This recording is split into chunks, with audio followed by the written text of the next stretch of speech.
Hey guys, Infidel 1258 here. Today I want to share with you an insight that I've noticed with Splinterlands and the marketplace that you might not have yet recognized, but I think this is an interesting financial opportunity, and it's kind of a shocking one also.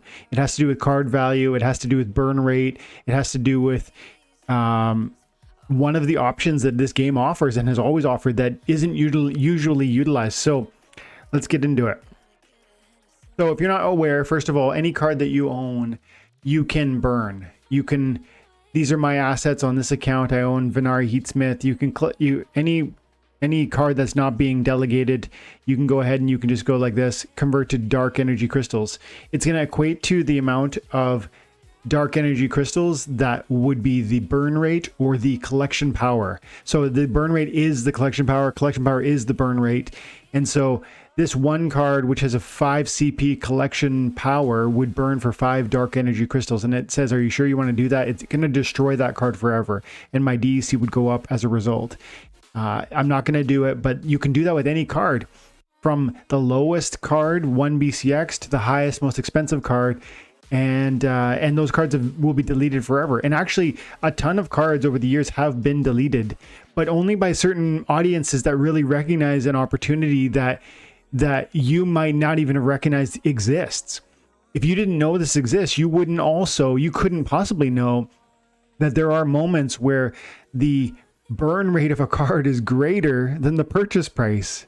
Hear me say that again. Sometimes the burn rate, the cost to destroy the card forever, is greater than the cost of purchasing that card. And that is when you start to see burns going up, and you'll see people purchase cards off the market just simply to destroy them so that they can extract that value. And it might sound wild, but it happens. And interestingly, lately, with the card prices being what they are, the CP to cost ratio being ridiculously low, these highest cards, 1100 collection power to dollar, is ludicrous. And there's actually many of them, and those are Twilight Basilisk, Venari Bonesmith, Naga Assassin, Exploding Rats, and so on. But you can then you can take this information and you can actually do something with it. These cards are these are probably one-offs. Like this is probably just a level 1 Twilight Basilisk. I go there, yeah, it's a level 1. It's 1 BCX. Who cares? I'm not going to spend time buying 1 BCX of this trying to maximize the CP to cost ratio. But you can do something similar with Splinterlands. You can come over into Splinterlands Marketplace and you can arrange by max level, and then you can click. Once you do that, you're going to see all of the monsters, and their price at the top is for the lowest cost for a max level monster. And you can see that the Exploding Rats is $2.02 for a maximum Exploding Rats. Now, let's look at that for a second. The Exploding Rats is $2.02, and that's a max level 115 BCX. It's a rare card, so that's max 100% full. This price is less than 2 pennies per BCX. And look at the power that it's going to give you. It's going to give you 2415 power. And that means that the price, $2.02, is lower than the burn rate, the burn power. Now, it is and it isn't. Hear me. Pay attention before you rush out and buy these cards and burn them. Recognize, to buy this for $2.02 with DEC, you would be spending 3,531 DEC today, because DEC prices are low. They're below market value.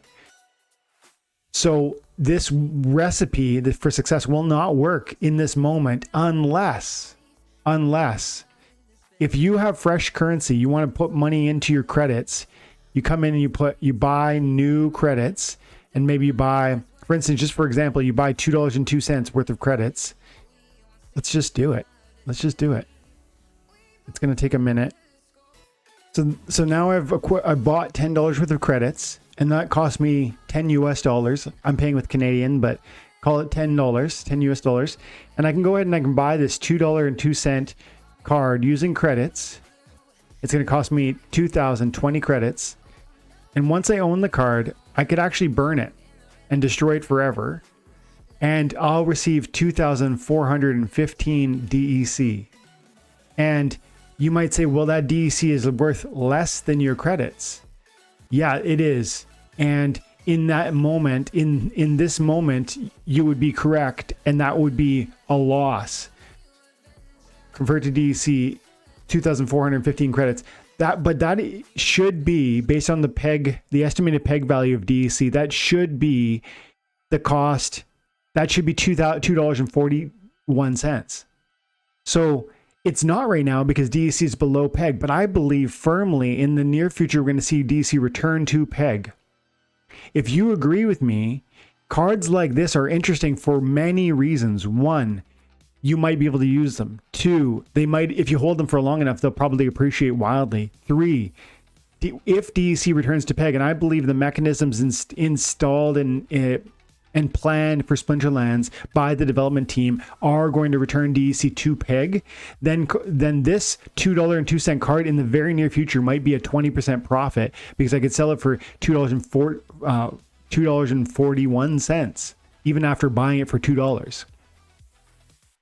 20% profit, literally just buying them off the market.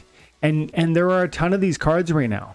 There are a ton of these cards. And so you might want to buy it for current day use. You might want to buy it for future investment because it is a reasonable price. And if DEC ever reaches peg again, and you should thoroughly review the recent rank reward update and how they're going to replace DEC rewards with SPS, and understand what that's going to do to the production of DEC in this game, and therefore I think the supply demand and therefore the price appreciation on DEC up to that 1,000 equals $1 peg. I think it's going to happen soon.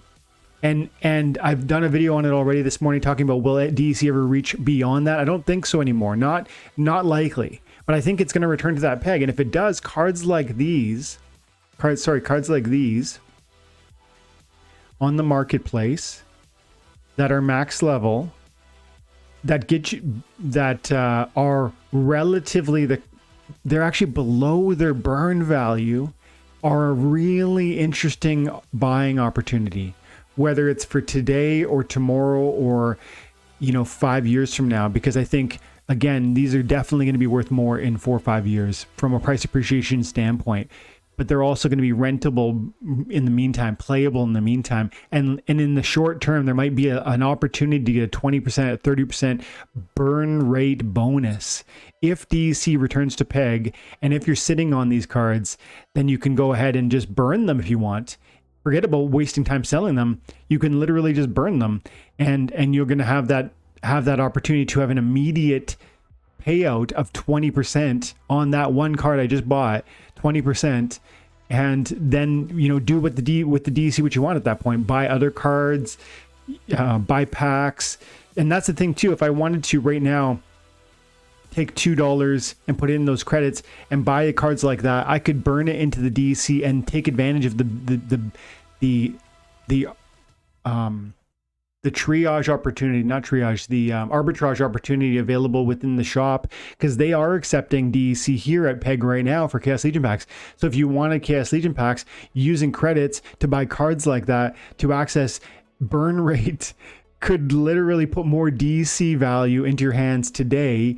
That would be selling that one rat card would give me a 20% bonus, and that'd be bonus that I could put towards this purchase. Now, it might seem convoluted and there might not be enough of those cards in the market to make this sort of play effective.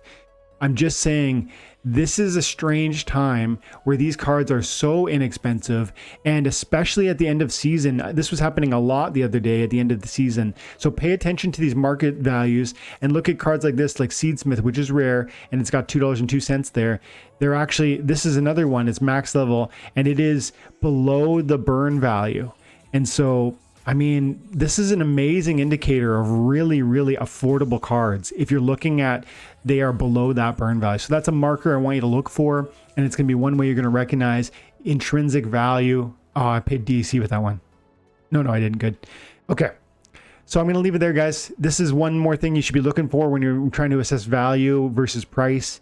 And I'm going to just thank you guys so much for your time and attention, and for the support of the channel, for the comments and the questions. Keep it up, guys. Have an amazing day. God bless.